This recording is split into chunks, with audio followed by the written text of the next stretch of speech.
হাতের কাছে মাত্র দুটো জিনিস থাকলেই ডিমের এই দুর্দান্ত স্বাদের রেসিপিটি খুব সহজেই বানিয়ে নিতে পারবেন। নমস্কার বন্ধুরা, পূর্বাস কিচেনে আপনাদের সবাইকে স্বাগত জানাই।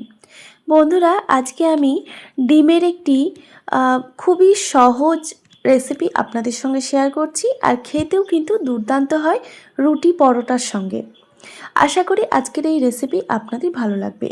তো দেখতেই পাচ্ছেন, প্রথমেই আমি একটি পাত্রে 4টে ডিম ভেঙে নিয়েছি।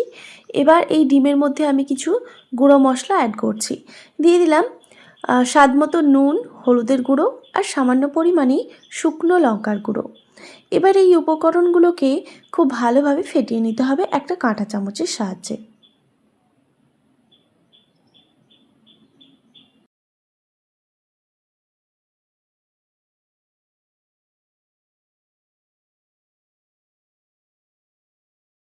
তো দেখুন বন্ধুরা, আমি ডিমটা কিন্তু খুব ভালোভাবে ফেটিয়ে নিয়েছি। এবার একটি কড়াইতে দিয়ে দিচ্ছি পরিমাণ মতো সর্ষের তেল।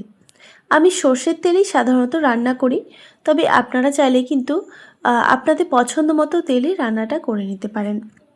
তাও এই রেসিপিটা পুরোটা আমি সর্ষের তেলে করব না। প্রথমে আমি শুধু ডিমটা ভেজে নিচ্ছি সর্ষের তেলে, তারপর বাকিটা সাদা তেলে রান্না করব। তো দেখুন বন্ধুরা, তেলটা খুব ভালোভাবে গরম হয়ে গেলে ফেটিয়ে রাখা ডিমটা ভেজে নিতে হবে। তবে ডিমটা ভাজার সময় একটু সাবধানে ভাজতে হবে। ঠিক আমি যেইভাবে ভেজে নিচ্ছি এইভাবেই ভেজে নেবেন, মানে একদম ভুজিয়া বানিয়ে নেব না। ডিমগুলোকে একটু বড় বড় সাইজে ভেজে নিতে হবে।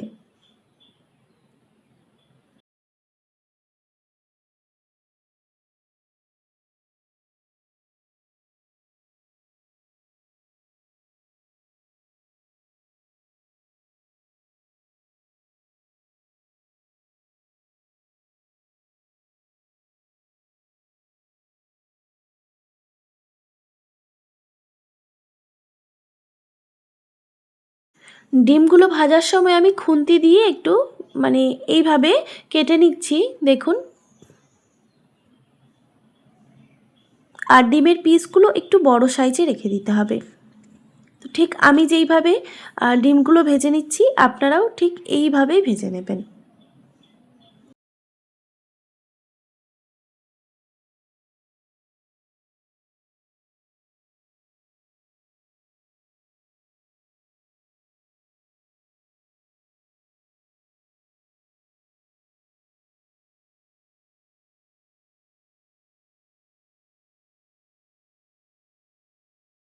তো দেখুন, ডিমগুলো কিন্তু ভাজা হয়ে গেছে।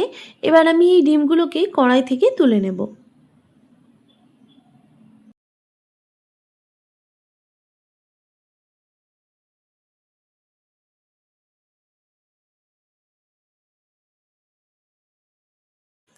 তো দেখুন, ডিমগুলো কড়াই থেকে তুলে নেবার পর ওই কড়াইতে আবারও কিছুটা পরিমাণে সাদা তেল অ্যাড করলাম। এবার আমি বাকি রান্নাটা সাদা তেলেই করব। তো তেলটা গরম হয়ে গেলে এখানে আমি দিয়ে দিচ্ছি 2 টেবিল চামচ পরিমাণে রসুন কুচি।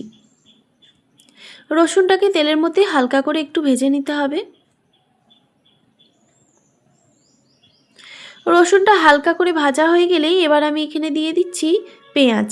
পেঁয়াজগুলোকে আমি এইভাবে কেটে নিয়েছি, মানে পেঁয়াজগুলোকে 4 ভাগ করে কেটে নিয়ে তারপর পেঁয়াজগুলোকে একটা একটা করে ছাড়িয়ে নিলেই দেখবেন এইভাবে রেডি হয়ে যাবে।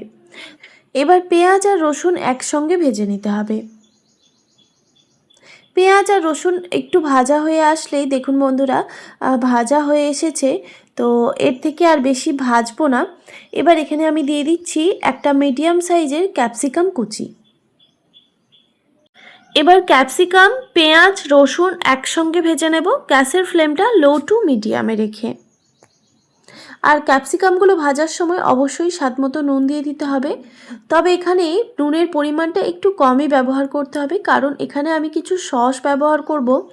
তাই এই সসের মধ্যে দেখবেন আগে থেকেই নুন ভাব থাকে, তাই অবশ্যই নুনের পরিমাণটা একটু বুঝেই ব্যবহার করতে হবে।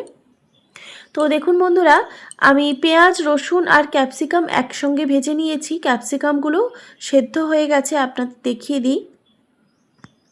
গ্যাসের ফ্লেমটা লো টু মিডিয়ামে রেখে আমি এগুলোকে ভেজে নিয়েছি। এবার এখানে আমি কিছু সস ব্যবহার করছি। দিয়ে দিচ্ছি গ্রিন চিলি সস, আমি এখানে আন্দাজ মতো সস দিয়ে দিচ্ছি, তবে এখানে ডার্ক সোয়া সসের ব্যবহারটা একটু কম হবে। আমি খুবই সামান্য পরিমাণে এখানে ডার্ক সোয়া সস ব্যবহার করলাম। এরপর দিয়ে দিচ্ছি খুবই সামান্য পরিমাণেই ভিনিগার।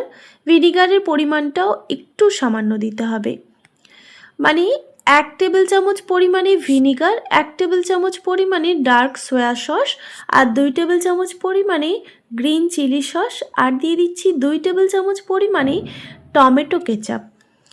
এবার এইগুলো দেওয়ার পর খুব ভালোভাবে মিক্স করে নিতে হবে। এখন কিন্তু আমি গ্যাসের ফ্লেম একদম লোতে রেখেছি। এরপর এখানে আমি খুবই সামান্য পরিমাণে কাশ্মীরি লঙ্কার গুঁড়ো ব্যবহার করেছি, যাতে কালারটা সুন্দর আসে। এবার গ্যাসের ফ্লেমটা লো টু মিডিয়ামে রেখে সসগুলো খুব ভালোভাবে মিক্স করে নিয়ে এবার এখানে আমি দিয়ে দিচ্ছি ভেজে রাখা ডিমগুলো। ডিমগুলো দেওয়ার পর খুব ভালোভাবে আবারও মিক্স করে নিতে হবে। এখন কিন্তু আমি গ্যাসের ফ্লেম একদম লোতে রেখেছি।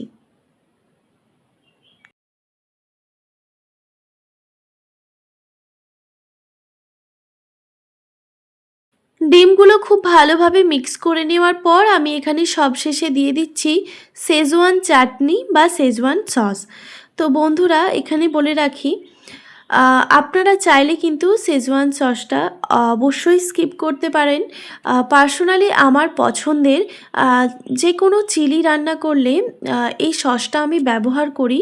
তো আজকে আমি এগ চিলি রান্না করছি, তাই এখানে আমি সসটা ব্যবহার করলাম। আপনারা চাইলে কিন্তু এটা স্কিপ করতে পারেন। তো দেখুন বন্ধুরা, খুব ভালোভাবে সসটা দেওয়ার পর নাড়াচাড়া করে মিক্স করে নিয়েছি। আমাদের রেসিপি কিন্তু একদম রেডি হয়ে এসেছে। এবার আমি ওপর থেকে খুবই সামান্য পরিমাণে পেঁয়াজ কলি ছড়িয়ে দিচ্ছি। দেখতে ভালো লাগবে সেই জন্যই আমি এটা ব্যবহার করলাম। পেঁয়াজ কলিটা দেওয়ার পর খুব মিহি করে আমি পেঁয়াজ কলিটা কেটে রেখেছিলাম, সেটা এবার দেওয়ার পর খুব ভালোভাবে নাড়াচাড়া করে মিক্স করে নামিয়ে নিলেই কিন্তু রেডি এগ চিলি। তো দেখতেই পেলেন বন্ধুরা, কত সহজে তৈরি হয়ে গেল এগ চিলি। তো আপনারাও যখন আপনাদের হাতের কাছে খুবই কম সময় থাকবে, কিংবা শুধু ডিম আর এই ক্যাপসিকাম থাকলে এই সহজ সরল রেসিপিটি আপনারা খুব সহজেই বানিয়ে নিতে পারবেন। আশা করি আজকের এই সহজ সরল রেসিপিটি আপনাদের ভালো লেগেছে। ভালো লেগে থাকলে অবশ্যই একটি like, comment, share and subscribe করে দেবেন, আর পাশে থাকা বেল আইকনটিও প্রেস করে দেবেন। তাহলে নিত্য নতুন রান্নার ভিডিওগুলি আপনাদের কাছে পৌঁছবে। ভালো থাকবেন, সুস্থ থাকবেন। দেখা হচ্ছে নতুন কোনো রেসিপি নিয়ে। আর এতক্ষণ আমার সঙ্গে থাকার জন্য অনেক ধন্যবাদ।